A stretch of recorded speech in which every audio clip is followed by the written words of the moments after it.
The notification sound from my phone made my heart skip. Another transaction. Another $5,000 gone from our joint account. I stared at the screen, watching our life savings disappear one swipe at a time. My name is Sarah David. I am 34 years old. And I was about to discover just how far a person can fall when love turns to poison. It started 6 months ago when Marcus came home smelling like expensive perfume. Not mine. The scent was too sweet, too young. Like cotton candy and desperation. I said nothing. Marriage counselors always tell you to communicate, but sometimes silence teaches you more than words ever could. The credit card statements came next. Jewelry I never received. Restaurant bills for places I never visited. Weekend getaways I was never invited to. Each line item felt like a paper cut on my heart, small but deep enough to leave scars. Marcus worked as an accountant for a mid-sized firm. He knew numbers like I knew the sound of his car pulling into our driveway at 2 a.m. He thought he was clever, moving money through different accounts, creating fake business expenses. But he forgot one thing. I used to be an accountant too before I gave up my career to support his dreams. The woman had a name. Destiny Rivers. 23 years old with blonde hair that cost more than our monthly mortgage and a smile that could make grown men forget they had wives waiting at home. I found her Instagram account after some digging. Every photo screamed expensive tastes. Designer handbags. 5-star restaurants. Luxury vacations. All paid for with my money. Our money. The money we saved for our future children. The money meant for the house we planned to buy. The money that was supposed to be our security blanket. I confronted Marcus on a Tuesday evening. He was in his office, probably texting her while I made dinner like I had for the past 8 years of our marriage. Who is Destiny Rivers? I asked, standing in the doorway with my arms crossed. His face went white. Actually white, like someone had drained all the blood from his cheeks. His phone slipped from his hands and clattered onto the desk. Sarah, I can explain. Explain what? Explain how you spent $40,000 on a woman half your age. Explain how you used our vacation fund to buy her a bracelet that costs more than my car. Explain how you lied to my face every single day for 6 months. He tried to reach for me, but I stepped back. His touch felt like fire now, burning instead of comforting. It's not what you think. It's exactly what I think, Marcus. You're having an affair. You're spending our money on her. And you're throwing away everything we built together for what? For some young girl who will leave you the moment your credit card gets declined. He sat down heavily in his chair. For a moment I thought I saw regret in his eyes. Maybe even shame. But then his phone buzzed with a text message and I watched him glance at it automatically.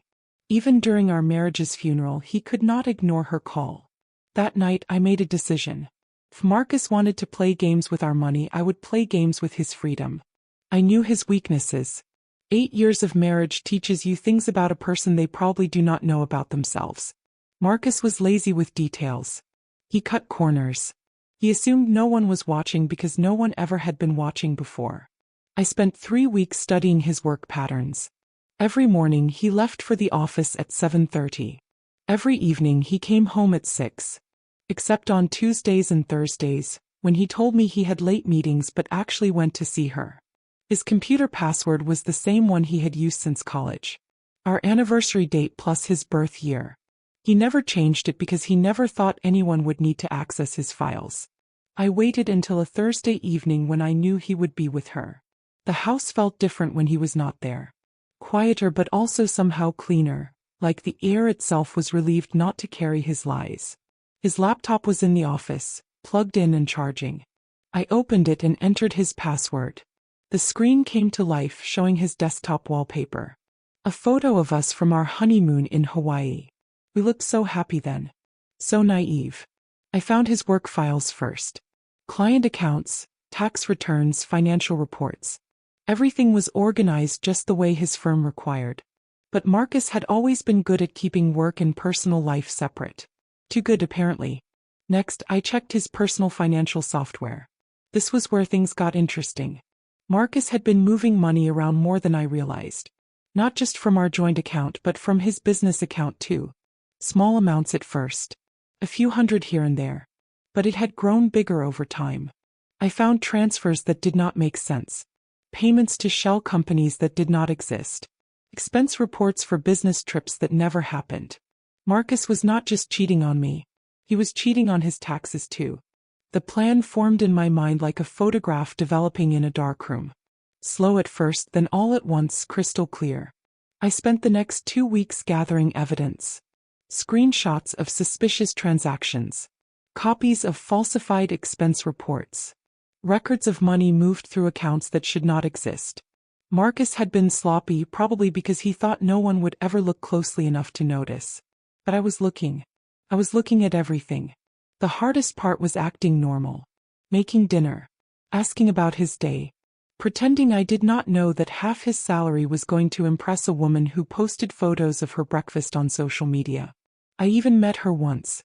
Marcus brought her to his company Christmas party, introduced her as a client. She wore a red dress that probably cost more than my entire wardrobe and smiled at me like we were friends. Like she did not know she was wearing my future on her wrist. "You must be Sarah," she said, extending a perfectly manicured hand. "Marcus talks about you all the time." I shook her hand and smiled back. "All good things, I hope." "Oh yes, he adores you. You are so lucky to have such a devoted husband." Lucky. That word echoed in my head for days afterward. Lucky to have a husband who stole from me to buy her jewelry. Lucky to have a marriage that was already dead, I just had not realized it yet. By January I had everything I needed. Bank statements. Tax documents. Digital receipts. A paper trail that painted a very clear picture of fraud and tax evasion. The IRS has a whistleblower program. Most people do not know about it, but it exists. You can report tax fraud anonymously and even receive a reward if the investigation leads to recovered funds. I called the hotline on a Monday morning after Marcus left for work. "Internal Revenue Service Whistleblower Office, how can I help you?" "I would like to report suspected tax fraud," I said, surprised by how steady my voice sounded. The process was simpler than I expected. I filled out forms online, uploaded documents, provided detailed explanations of the suspicious activity. Every piece of evidence I had gathered was organized and ready. Within 6 weeks, Marcus got a call at work. An IRS agent wanted to schedule a meeting to discuss some discrepancies in his tax filings. I was in the kit David when he took the call, listening to his voice get higher and tighter with each word. "What do you mean, discrepancies?" he said into the phone. "I file my taxes correctly every year." I stirred soup on the stove and tried not to smile. The investigation moved quickly after that. The IRS does not mess around when it comes to tax fraud, especially when the evidence is as clear as what I had provided. Marcus hired a lawyer, but there was not much to defend. The numbers spoke for themselves. The criminal charges came 3 months later. Wire fraud, tax evasion, money laundering. Each charge carried a potential sentence of several years in prison. Marcus finally told me the truth on the night before his court hearing. We were sitting in our living room, the same room where we used to watch movies and plan our future together. "Sarah, I need you to know that I never meant for it to go this far." "How far did you mean for it to go?" I asked. "I don't know. She made me feel young again. Important. Like I mattered." "You mattered to me for 8 years, Marcus. That was not enough." He looked down at his hands. "I'm sorry. I know that does not fix anything, but I'm sorry." "Sorry for the affair or sorry you got caught?" "Both, I guess. At least you are being honest now." The sentencing hearing was on a Tuesday. I wore the navy blue dress I had bought for job interviews, back when I thought I might need to rebuild my career. Turned out I was right about that, just not for the reasons I expected. The judge was a woman in her 50s with silver hair and sharp eyes. She read through the charges methodically, her voice echoing in the courtroom. "Mr. David, you have pleaded guilty to 3 counts of tax evasion, 2 counts of wire fraud, and 1 count of money laundering. The evidence shows a systematic pattern of deception spanning approximately 18 months, resulting in over $60,000 in unpaid taxes and fraudulent activity." Marcus stood next to his lawyer, wearing the same suit he had worn to our wedding. His hands were shaking. "Taking into account your guilty plea and cooperation with the investigation, this court sentences you to 12 years in federal prison, followed by 3 years of supervised release. 12 years. I felt a strange mix of satisfaction and sadness.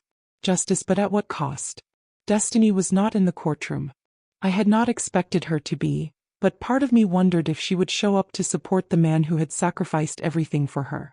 Marcus was taken into custody immediately. As they led him away in handcuffs, he looked back at me one last time. I did not wave. I did not cry. I just watched him disappear through the door that would separate us for the next 12 years. The money was gone, of course. What Destiny had not spent on herself had been seized by the government as part of restitution. Our house went into foreclosure. Our joint accounts were frozen pending the investigation. I moved into a small apartment across town and started looking for work.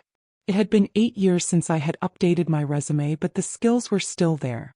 Numbers do not lie even when people do. About a month after Marcus started serving his sentence, I ran into a mutual friend at the grocery store. "How are you holding up?" she asked, her voice full of the careful sympathy people use when they do not know what else to say. "I'm doing okay," I said and meant it. "Have you heard about Destiny?" I had not, but I was curious despite myself. She moved to California. Apparently, she met some tech executive on a dating app. Guess she decided Marcus was not worth waiting for after all.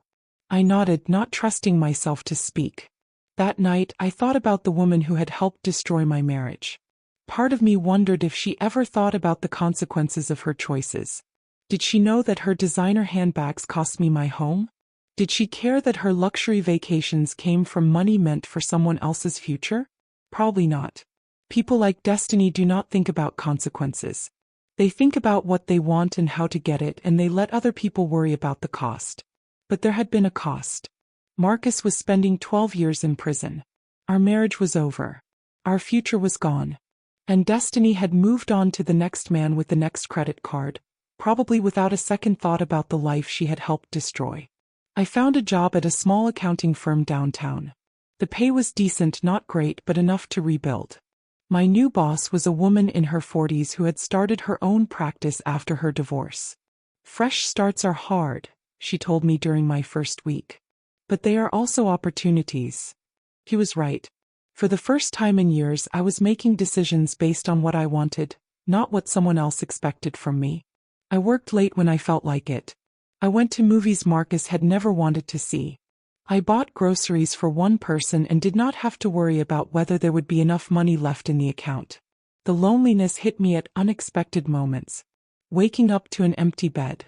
Cooking dinner for one. Seeing couples at restaurants and remembering what it felt like to have someone to share things with. But the anger was fading, replaced by something that felt like peace. I had been carrying the weight of Marcus's lies for months without realizing it. Now that the truth was out, I felt lighter somehow. 6 months after the sentencing, I received a letter forwarded from my old address. The return address was a federal correctional institution in Pennsylvania. I stared at the envelope for a long time before opening it. Part of me wanted to throw it away unread, but curiosity won. The letter was 3 pages long, written in Marcus's careful handwriting. "Dear Sarah," it began, "I know I have no right to ask for your forgiveness, but I wanted you to know that I understand now what I lost. Not just the money or the freedom, but the best thing that ever happened to me. You deserved so much better than what I gave you." He wrote about prison, about the other inmates, about how different his life was now. He wrote about regret and therapy and the things he wished he could change. "I know you probably turned me in," he wrote near the end. "I'm not angry about it. I deserved what happened. I just hope someday you can find happiness again, even if it's not with me." I read the letter twice, then put it in a drawer with other documents I did not know what to do with. Tax forms. Divorce papers. The remains of a life I was still learning how to leave behind. A year later, I bought a small house in a neighborhood I had always liked but never thought I could afford. It had a garden in the back and windows that let in morning light. It was mine, paid for with money I had earned, free from the shadow of someone else's lies. I never wrote back to Marcus. There was nothing left to say that had not already been said in a courtroom. He had made his choices and I had made mine. Sometimes I wondered what would have happened if I had confronted him differently. If I had demanded counseling instead of revenge. If I had tried to save our marriage instead of destroying it. But those thoughts came less often now. The truth was that our marriage had been over the moment Marcus decided I was not enough. The moment he chose to lie instead of love. The moment he picked someone else's happiness over our shared future. I did not destroy our marriage. I just made sure the person who did faced the consequences. On quiet evenings in my new house, I sometimes thought about the woman I used to be. The one who made excuses for late nights and unexplained expenses. The one who believed in promises that were never meant to be kept. He felt like a stranger now. Someone I had known once but outgrown, like clothes from a different season. The last I heard, Destiny was engaged to her tech executive. I saw the announcement on social media. All designer dresses and expensive rings and captions about finding true love. I closed the app and went back to my real life. The one where consequences mattered. The one where actions had prices. The one where I had finally learned the difference between justice and revenge. Sometimes they are the same thing. Thank you for listening. Please like and subscribe to this channel for daily revenge stories coming your way.